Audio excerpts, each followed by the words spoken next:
December மாதம் 16ஆம் தேதி திங்கட்கிழமை என்னாகும் 24வது அதிகாரத்திலிருந்து எடுக்கப்படுகிறது. 2-7 வசனங்களும் 15-17 வசனங்களிலும் சிறப்பாக பாலாக் என்ற மன்னன் இஸ்ராயல் மக்களை சகிப்பதற்காக அழைக்கிறார். ஆனால் பிலேயாம் தீர்க்கதரிசி இதோ அந்த இஸ்ராயல் மக்களை ஆசீர்வதிக்கிறார்.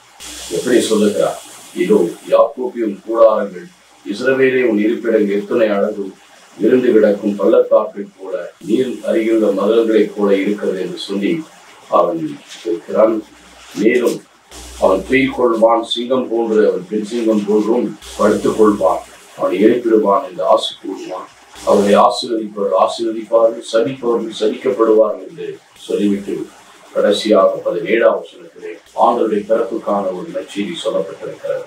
நான் அவரை காண்பேன், ஆனால் இப்போதன்று, நான் அவரை பார்ப்பேன், ஆனால் அண்மையில் என்று. யாக்கோபின் விண்வென்றோடு துடிக்கும், இஸ்ராயேல் செங்கோல் ஒன்று இடும், மோவாபின் திரையை நசுக்கும், சேத்தின் புதல்வர் அனைவரையும் அழித்துவிடும். ஆண்டவர் பார்க்க நாம் அந்த தேவனை பார்க்கக்கூடிய தகுதியை பெறுவோம். அவரை பார்ப்போம். அண்மையில இப்பொழுது விண்மீன் போன்ற ஆண்டவரை யாக்கோப்பிலிருந்து, யாக்கோப்பின் டேவிட்டை போல யாக்கோப்பில் இருந்து விண்மீன் தோன்றும். அது யூதாவில் இருந்து தோன்றும். அதிலிருந்து ஒரு செங்கோல், ஒரு ஆட்சியில் எழுதும் என்பதை அதுதான் ஆண்டவருடைய ஆட்சி, இறையாட்சியை குறிக்கிறது. ஆண்டவர் விண்மீனை போல இந்த பூமியில் அதனால்தான் அவர் பிறக்கும்போது உண்மையை கண்டு அந்த 3 ஞானிகள் வந்தார்.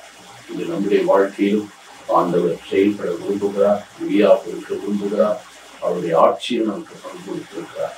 ஆகவே நாம் முடியின் மக்களாகவும் அதோடு கூட இறை அரசின் மக்களாகவும் முடியின் மக்கள் என்பதை நாம் புத்தகம் 4ஆம் அதிகாரத்தில் பார்க்கிறோம். அதே போல முடியின் மக்களுக்குரிய லூக்கா 16:8 பார்க்கிறோம். உலகின் மக்கள் முடியின் மக்கள் பின்னணி உடையவர்களாக இருக்கிறார் என்று சொல்லப்பட்டிருக்கிறது.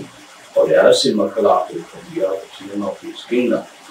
அந்த அரசியலை நாம் நிலைத்திருக்க வாழ நம்மை ஒப்புக் கொடுப்போமா? நீங்கள் நல்ல ஆண்டவரை நேற்றும் இன்றும் மாறாதவரை இதோ நாங்கள் நமது உயிரின் மக்களாகவும், இரண்டாவது நாங்கள் இறையாட்சியின் மக்களாகவும், இறை அரசின் மக்களாகவும் எங்கள் மக்கள் வாழ்ந்து இதை நிறைவு செய்ய நீங்கள் காத்துக்கொள்ளும் நல்ல